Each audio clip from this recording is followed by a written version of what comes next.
Hello everyone, welcome to Varsh Academy. The next question that we are having is question number 11. An imaginary line joining the points of equal elevation on the surface of the earth represents.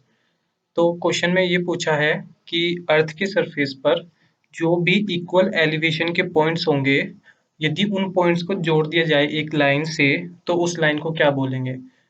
इसका answer है contour lines. उस line को हम contour line बोलते हैं। बाकी इसमें contour surface, level lines और आइसोहाइट्स, इन तीनों को भी देख लेते हैं ये क्या-क्या होता है। ये हमारे पास एक 3D शेप का डायग्राम दिया हुआ है। यदि हम ऊपर से देखें तो इसका जो इक्वल एलिवेशन वाले पॉइंट्स को मिलाकर लाइन ड्रॉ करेंगे तो कुछ इस तरीके का डायग्राम दिखेगा।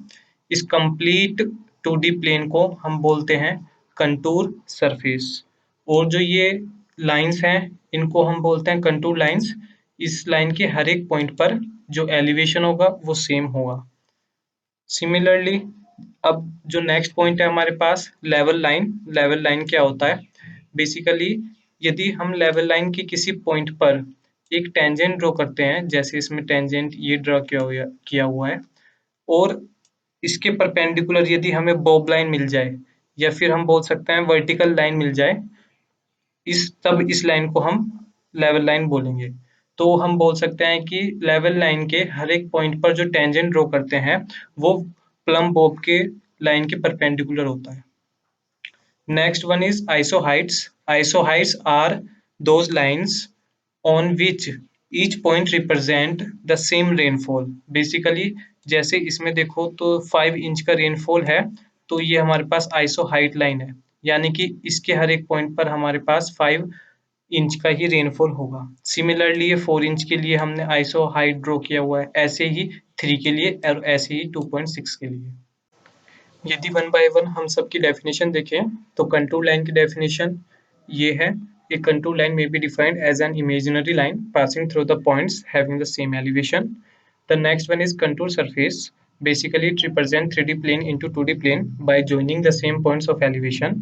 And the next one is level line, a line normal to plumb line at all points. And the last one is isoheights, a line joining the points of equal elevation. The next question that we are having is question number 12. If the whole circle bearing of a line is 145 degree, then what is its reduced bearing is? So basically हमें whole circle bearing दिया हुआ है 145 degree. We have to convert it into reduced bearing. So हम यहाँ पर देख सकते हैं, सिंपल क्वेश्चन है। हम 145 डिग्री एंगल यदि ड्रॉ करते हैं होल सर्कल बेयरिंग में, तो हमारा ये नॉर्थ लाइन है।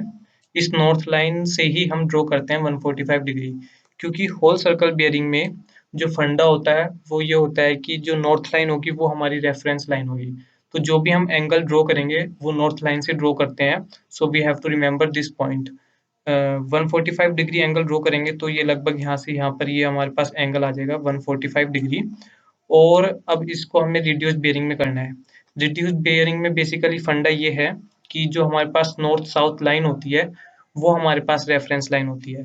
यदि हमारे पास ये सपोज हमारे पास फर्स्ट क्वाड्रेंट है, ये हमारे पास सेकंड क्वाड्रेंट है, ये हमारे पास थर्ड क्वाड्रेंट है और ये हमारे पास फोर्थ क्वाड्रेंट है। यदि हमारे पास एंगल फर्स्ट और फोर्थ में होता है तो हम नॉर्थ लाइन को एज अ रेफरेंस लाइन लेकर हम एंगल देख लेते हैं। ईस्ट साइड होगा तो ईस्ट साइड, वेस्ट साइड होगा तो वेस्ट साइड। रिड्यूस्ड बियरिंग की बात कर रहा हूँ।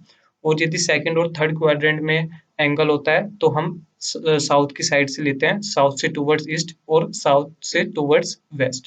तो यहाँ पे 145 डिग्री है, सेकंड क्वाड्रेंट में एंगल लाई कर रहा है, तो हम बस सिंपल ये एंगल निकालेंगे। ये एंगल हो जाएगा हमारा 180 degree minus 145 degree, that is 35 degree. So ये हमारे पास साउथ पॉइंट है, ये हमारे पास ईस्ट पॉइंट है। So we can say that in reduced bearing it is equal to south 35 degree east. So the correct answer is D. The next question that we are having is question number 13. The representative fraction is 1 by 1800 and we have to convert it into scale.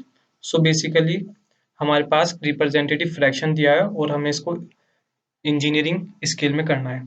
तो simple है, यहाँ पर ये 1 centimetre को represent कर रहा है कि 1 centimetre is equal to 1800 centimetre. तो 1800 सेंटीमीटर मीन्स 18 मीटर। तो सिंपल है, 1 centimetre is equal to 18 metre. So हमारे पास ये अलग अलग ए में यदि देखें, यदि हम फर्स्ट वाले को 1 सेंटीमीटर इक्वल टू 0.18 मीटर को RF में कन्वर्ट करते हैं तो हमारे पास हो जाएगा ये 1/18। That means 1 centimetre is equal to 18 centimetre. ऐसे बी वाले को यदि हम करते हैं तो इसमें हमारे पास हो जाएगा 1 centimetre is equal to 180 centimetre. So it is equal to 1/180। Similarly C, that is 1/1800, and similarly D 1/18,000।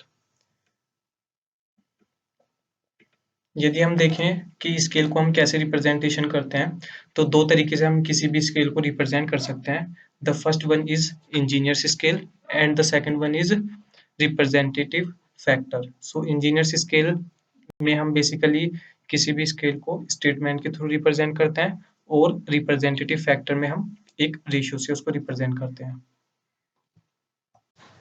The next question that we are having is question number 14. The true meridian of a place is the line in which Earth's surface is intersected by a plane through. So इस question में ये पूछा है कि हमारे पास true meridian कहाँ से pass होता है। तो सिंपल है, हमारे पास इसकी डेफिनेशन पता होगी तो क्वेश्चन बहुत इजी है। ट्रू मेरिडियन वो मेरिडियन होता है या वो प्लेन होता है जो अर्थ के ट्रू नॉर्थ और ट्रू साउथ पॉइंट से पास होता है। सो हमें ये पॉइंट रिमेंबर करना है कि true meridian is the plane passes through the true north and true south poles of the earth. So correct answer is D. बाकी जो पॉइंट है east and west point simple है। जेनिथ एंड नादिर पॉइंट्स इसको भी हम discuss करेंगे, और north and south magnetic poles को उसको भी डिस्कस करेंगे। सो सबसे पहले हमारे पास डेफिनेशन आती है ट्रू मेरिडियन की। The plane passes through the true north and south poles. Magnetic meridian वो मेरिडियन होता है या वो प्लेन होता है जो हमारा मैग्नेटिक नॉर्थ और साउथ पोल से पास होता है। जेनिथ और नादिर पॉइंट्स बेसिकली एस्ट्रोनॉमी की टर्म्स में है। जो जेनिथ पॉइंट होता है वो ऑब्जर्वर के टॉप मोस्ट ऊपर की साइड टॉप मोस्ट पॉइंट होता है। नादिर पॉइंट जो होता है उसके बॉटम में जो बॉटम मोस्ट पॉइंट होता है वो नादिर पॉइंट होता है। सो यदि फिगर में देखें हम, तो suppose this is a figure. यदि ये ऑब्जर्वर है तो इसके अकॉर्डिंग एस्ट्रोनॉमिकल होरिजन ये होगा। तो इस वाली डायरेक्शन में जेनिथ होगा और इस डायरेक्शन में नादिर होगा, और जेनाइथ जो पॉइंट होगा वो अपर मोस्ट पॉइंट होगा, ऐसे ही नादिर जो होगा वो लोअर मोस्ट पॉइंट होगा। The next question that we are having is question number 15. Removal of parallax in a theodolite can be achieved by focusing. So basically parallax को हम कैसे रिमूव करते हैं थियोडोलाइट में, वही बताना है। तो इसमें हमारे पास देखा जाए तो दो स्टेप्स में हम फोकसिंग करते हैं। एक तो आईपीस से और फिर दूसरा ऑब्जेक्टिव से। So the correct answer is C. So basically क्या होता है कि जो पैरेलक्स होता है वो क्या होता है कि जो इमेज होती है हमारे पास उसका धुंधली दिखाई देना। यदि हम उसको आईपीस से देखते हैं तो वो हमें धुंधली दिखाई देती है, और उसी को हम पैरेलक्स बोलते हैं। अब उस पैरेलक्स को हमें रिमूव करना होता है। उसके लिए हमें ऑब्जेक्टिव को भी और आईपीस को भी दोनों को फोकस करना होता है। आईपीस को फोकस करने से हमारे पास डायफ्राम पे जो क्रॉस हेयर होता है वो क्लियर दिखता है, और ऑब्जेक्टिव को हम फोकस इसलिए करते हैं ताकि जो भी हमारे पास स्टाफ है उसकी इमेज हमारे पास क्रॉस हेयर पे बिल्कुल क्लियर बने। सो दो स्टेप्स में ये प्रोसेस होता है।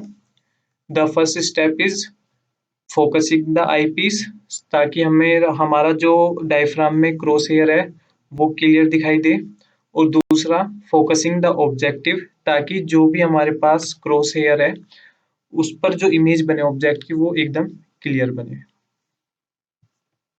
The next question that we are having is question number 16. The proportion of second moment of area about the centroidal axis to the second moment of area about the base of the rectangle will be. Basically हमें ratio निकालना है moment of inertia का। पहले तो centroidal axis के लिए लेना है और बाद में बेस के साथ लेना है। तो इसमें हमें सिंपल फॉर्मूला पता होना चाहिए कि मोमेंट ऑफ इनर्शिया का अबाउट द सेंट्रोइडल एक्सिस क्या होगा और अबाउट द बेस क्या होगा। तो वी नो कि सेंट्रोइडल एक्सिस के अबाउट यदि हम मोमेंट ऑफ एरिया लेते हैं तो B H cube divide by 12 होता है, और बेस के करस्पॉन्डिंग लेते हैं तो B H cube divide by 3 होता है। दोनों का रेशियो लेंगे तो हमारे पास 0.25 आ जाएगा। Simple, suppose this is a rectangle, B and H is the height. I जो सेंट्रोइडल एक्सिस के अबाउट लेंगे तो हमारे पास फॉर्मूला ये होगा B H cube divide by 12, और यदि हम बेस के करस्पॉन्डिंग लेंगे तो हमारे पास फॉर्मूला होगा B H cube divide by 3. So we have to find this ratio, and after that we will get 0.25. So the correct answer is A. Basically हमारे पास अलग अलग फॉर्मूले होते हैं अलग अलग शेप के लिए, हमें इनको याद रखना होता है।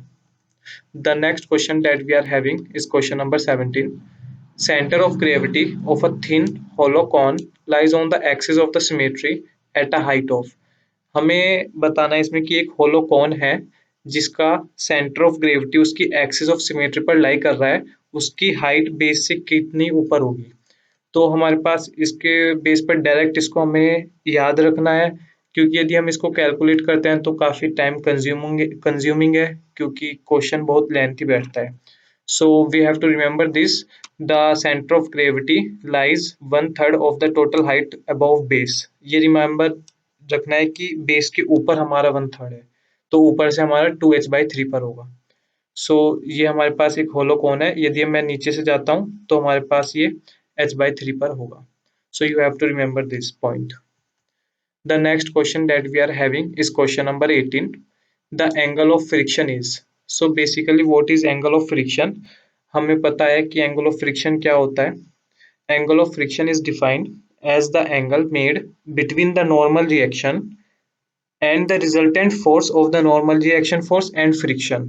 So यदि मैं इसका डायग्राम में दिखाता हूँ तो डायग्राम में सिंपल हम देख सकते हैं। सपोज ये हमारे पास एक सरफेस है, रफ सरफेस, और ये हमारे पास कोई ऑब्जेक्ट उस पर रखा हुआ है।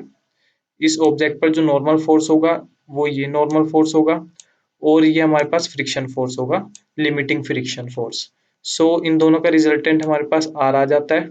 तो ये जो नॉर्मल से रिजल्टेंट की साइड एंगल बनेगा इसको ही एंगल ऑफ फ्रिक्शन बोला जाता है। So the correct option that is given to us is option number C, the angle between the normal reaction and the resultant of the normal reaction and limiting friction.